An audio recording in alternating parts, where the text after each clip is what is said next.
నమస్తే welcome to 69 TV Telugu నేను జితేంద్ర బులెటిన్లోకి వెళ్లే ముందు హెడ్లైన్ చూద్దాం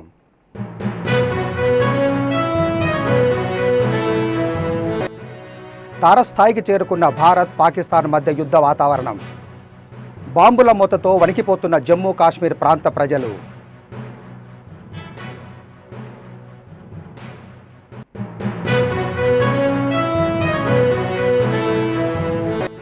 రానున్న 4 సంవత్సరాలలో 20 లక్షల మందికి ఇందిరమ్మ ఇల్లు నిర్మిస్తాం పేదవాడిని బలోపేతం చేసేందుకు ప్రజాప్రభుత్వం కట్టుబడి ఉందన్న మంత్రి పొంగులేటి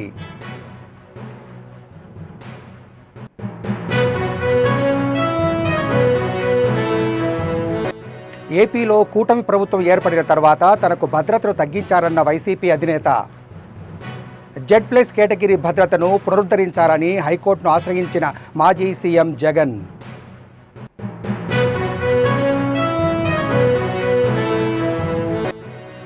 కూటమి ప్రభుత్వం ఏర్పడిన తర్వాత ఏపీలో అభివృద్ధి లేదు, సంక్షేమం లేదు, మాటలు తప్ప చేతలు కనిపించడం లేదన్న మాజీ మంత్రి అంబటి రాంబాబు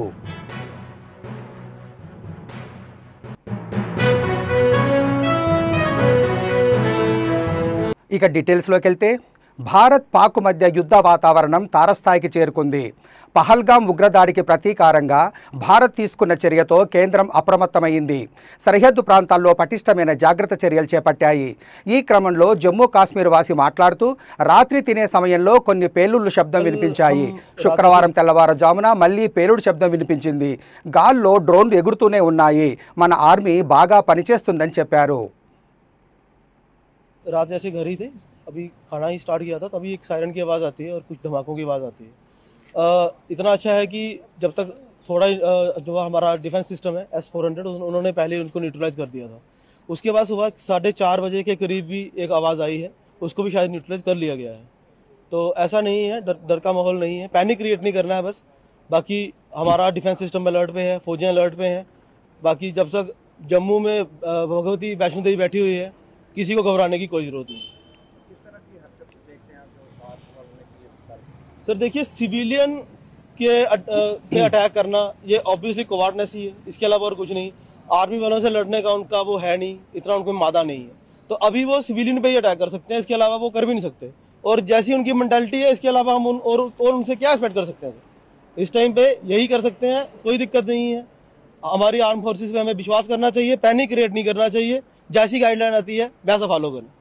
किस तरह से जो जवाब दिया यहाँ से हिंदुस्तान की फोर्स ने, किस तरह से बहुत अच्छा सर, बहुत अच्छा जवाब दिया, बिल्कुल माकूल जवाब दिया एकदम उनको. हमें अपनी फोर्सेस पे बिल्कुल प्राउड होना चाहिए इस टाइम पे. बहुत अच्छा जवाब दिया है और आने वाले टाइम में अगर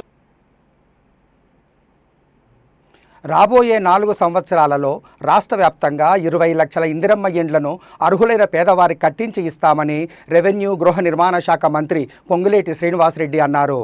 నల్గొండ జిల్లా నకిరేకల్ మండలం కేంద్రంలో ఎంపీడీఓ కార్యాలయ ఆవరణలో నిర్మించిన నమూనా ఇందిరమ్మ ఇంటిని మంత్రి ప్రారంభించారు. అనంతరం ఏర్పాటు చేసిన సమావేశంలో మంత్రి మాట్లాడుతూ పేదవాడు బలోపేతం అయ్యేందుకు ఇందిరమ్మ ఇండ్లు నిర్మించి ఇస్తున్నామని తెలిపారు. పూర్తి పారదర్శకంగా ఇల్లు లేని, కనీసం గోడ కూడా కట్టుకోలేని వారికి మొదటి విడతలో ఇళ్లను కేటాయిస్తున్నామని మంత్రి పొంగులేటి శ్రీనివాసరెడ్డి చెప్పారు.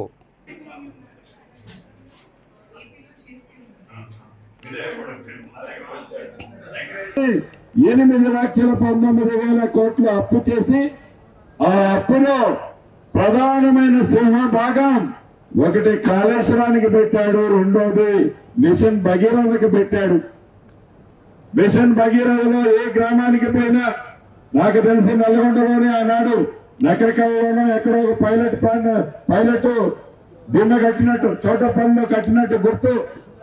కానీ ఎక్కడ కట్టినా ఏ గ్రామ నేషనల్ డ్యామ్ సేఫ్టీ అథారిటీ వాళ్ళు, విజిలెన్స్ వాళ్ళు, ఏసీబీ వాళ్ళు ఏ రకమైన రిపోర్ట్లు వచ్చాయో మనందరికీ తెలియంది కాదు.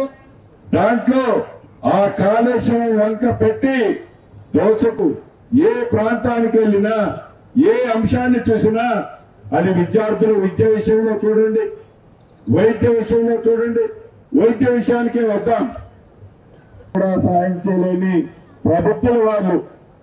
విద్య విషయానికి వస్తే అనేక హాస్టల్స్ పెట్టాను, రెసిడెన్షియల్ స్కూల్స్ పెడతారు.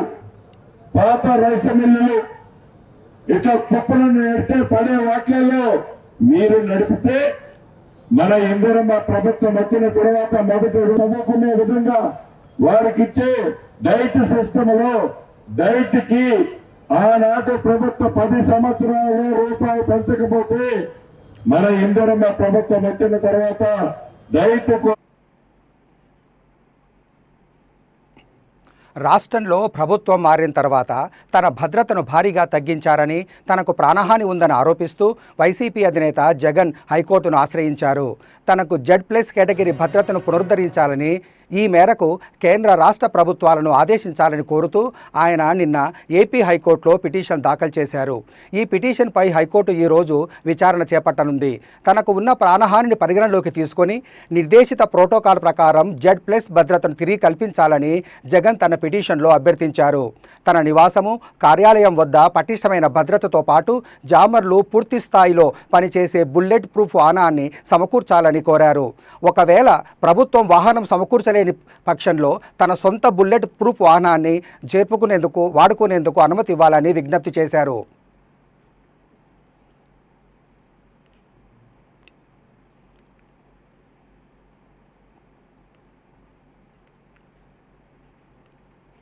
కూటమి ప్రభుత్వం ఏర్పడిన తర్వాత ఏపీలో అభివృద్ధి లేదు, సంక్షేమం లేదని, స్వాతంత్రం వచ్చిన తర్వాత ఏ రాష్ట్రంలో జరగనటువంటి కక్ష సాధింపు ఆంధ్రప్రదేశ్లో జరుగుతుందని మాజీ మంత్రి అంబటి రాంబాబు ఆరోపించారు. అమరావతిలో రాజధాని నిర్మాణమని, పోలవరం ప్రాజెక్టు నిర్మాణమంటూ మాటలు చెబుతున్నారు తప్ప చేతలు మాత్రం ఎక్కడా కనిపించడం లేదన్నారు. సీఎం చంద్రబాబు, మంత్రి లోకేష్ మెప్పు పొందటానికి సిఐడి అధికారులు సజ్జల రామకృష్ణారెడ్డిని ప్రశ్నించారని అంబటి విమర్శించారు.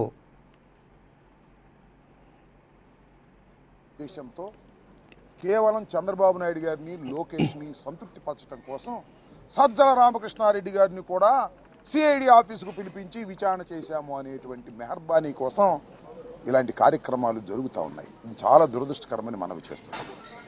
తెలుగుదేశం పార్టీ అధికారంలోకి వచ్చిన దగ్గర నుంచి అభివృద్ధి లేదు, సంక్షేమం లేదు.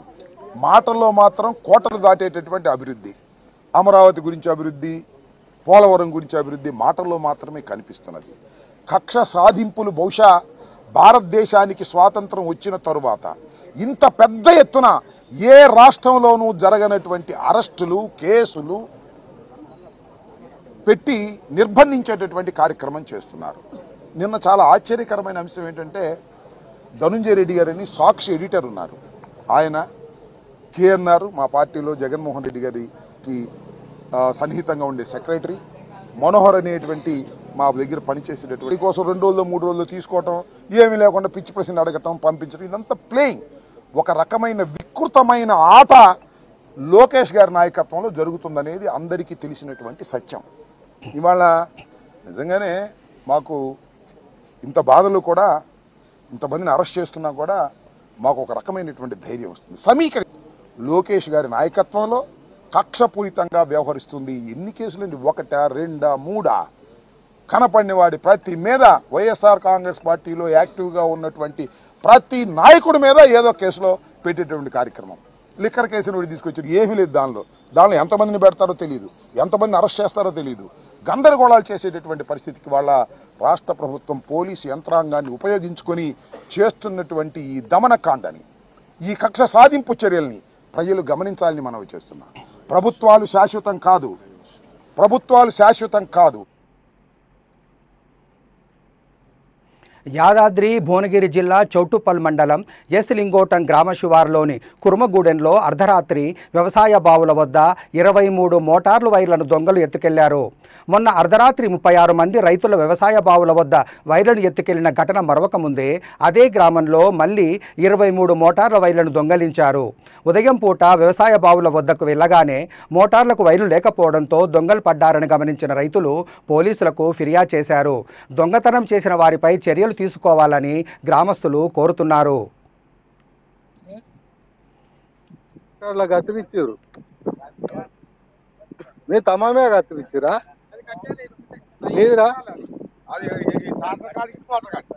స్టార్టర్లకే కట్ చేసిరా?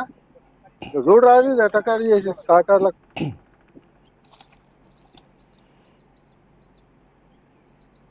అంతే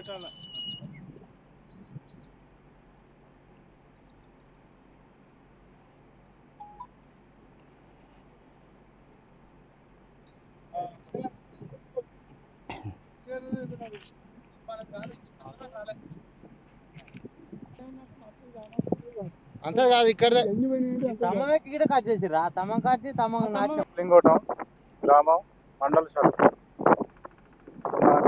9 ఎకరాల భూమి ఉన్నది. అలా 3 బోర్లు ఉన్నాయి.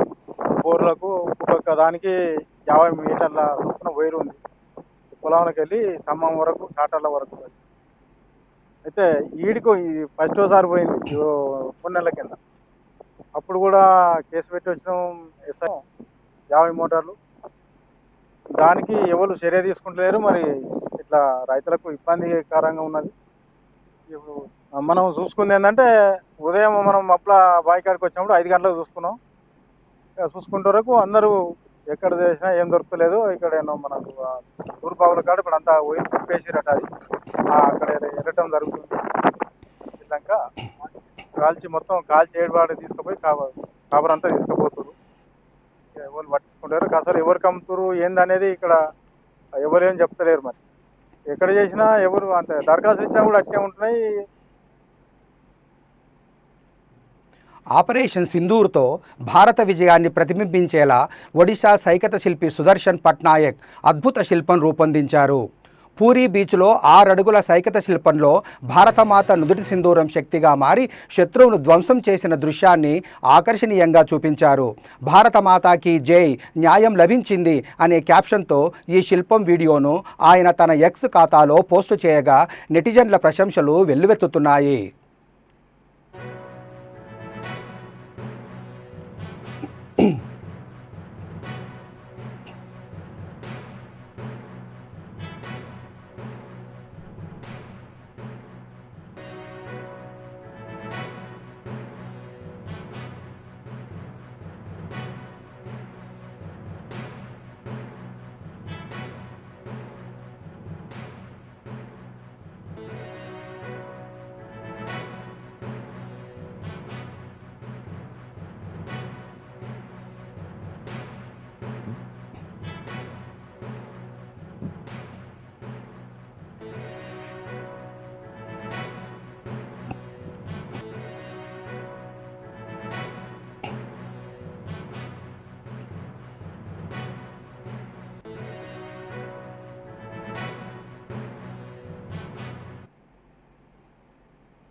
నల్గొండ జిల్లా దామరచెర్ల మండల కేంద్రంలోని గోల్డ్ షాప్ తాళాలు పగలగొట్టి చోరీకి పాల్పడిన ఘటన చోటు చేసుకుంది.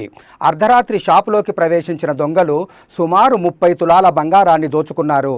ఉదయాన్నే షాపుకు వచ్చిన యజమాని బ్రహ్మయ్య తాళాలు పగలగొట్టి ఉండడంతో పోలీసులకు సమాచారం అందించారు. సంఘటనా స్థలానికి చేరుకున్న వాడపల్లి పోలీసులు షాపును పరిశీలించి క్లూస్ టీమ్ ఆధారంగా కేసు నమోదు చేసి దర్యాప్తు చేపట్టారు.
అర్ధరాత్రి 3 గంటలకు గుంటూరు జిల్లా తాడికొండ మండలం కంతేర్ గ్రామ వైసీపీ ఎంపీటీసీ కల్పనను పోలీసులు అరెస్టు చేశారు.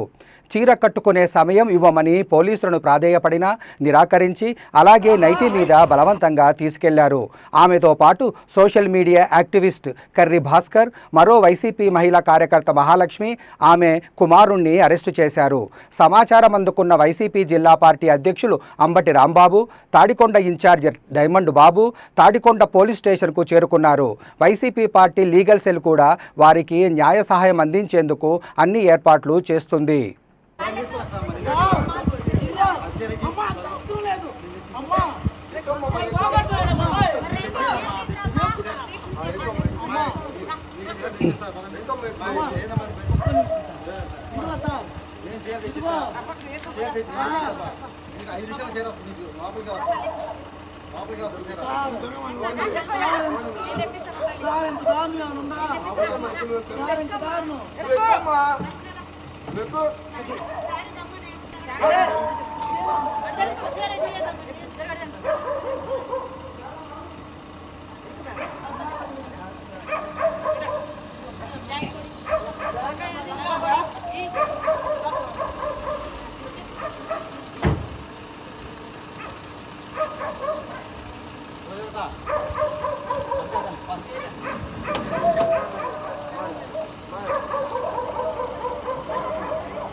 హైదరాబాదులో బంగారయ్య గోశాలలో ఆది శంకరాచార్య శత జయంతి ఉత్సవాలలో భాగంగా పద్మశ్రీ నాగఫణి శర్మ ప్రవచనాలు చెప్పారు.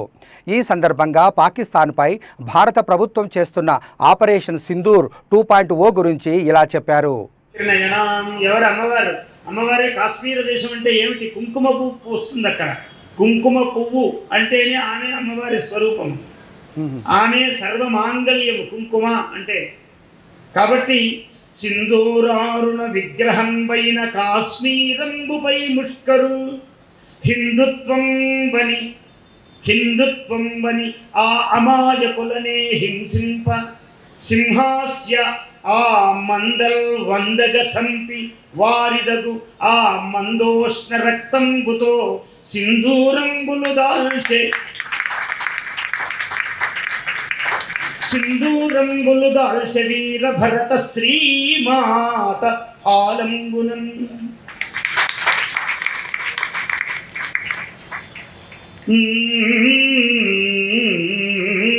సింధూరారుణ విగ్రహం పైన కాశ్మీరంబుపై ముష్కరు హిందుత్వం బని ఆ అమాయకులనే హింసింప హిందుత్వం బని ఆ అమాయకులనే హింసింప సింహాస్య ఆ మందుల్ వందగ చంపి వారిదగు ఆ మందోష్ణ రక్తంబుతో మందోష్ణం అంటే కొంచెమే వేడి అంటే వెచ్చని ఆ మందోష్ణ రక్తంబుతో సింధూరంబులు దాల్చే వీర భరత శ్రీమాత ఫాలంబునన్.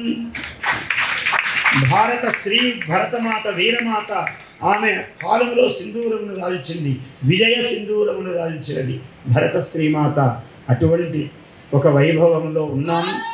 ఆయన జై, ఇంకా గట్టిగా అనండి, జై భారత్ మాతా కీ.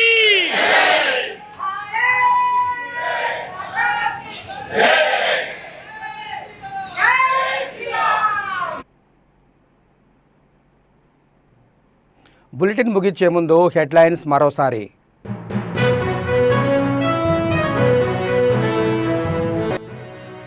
తారస్థాయికి చేరుకున్న భారత్ పాకిస్తాన్ మధ్య యుద్ధ వాతావరణం.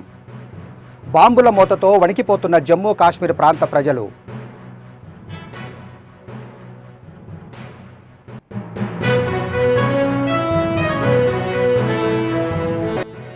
రానున్న 4 సంవత్సరాలలో 20 లక్షల మందికి ఇందిరమ్మ ఇల్లు నిర్మిస్తాం. పేదవాడిని బలోపేతం చేసేందుకు ప్రజాప్రభుత్వం కట్టుబడి ఉందన్న మంత్రి పొంగులేటి.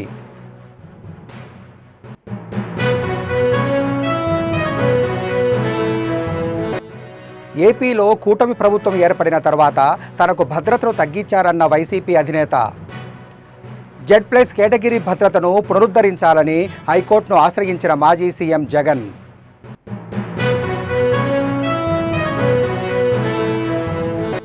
కూటమి ప్రభుత్వం ఏర్పడిన తర్వాత ఏపీలో అభివృద్ధి లేదు, సంక్షేమం లేదు. మాటలు తప్ప చేతులు కనిపించడం లేదన్న మాజీ మంత్రి అంబటి రాంబాబు.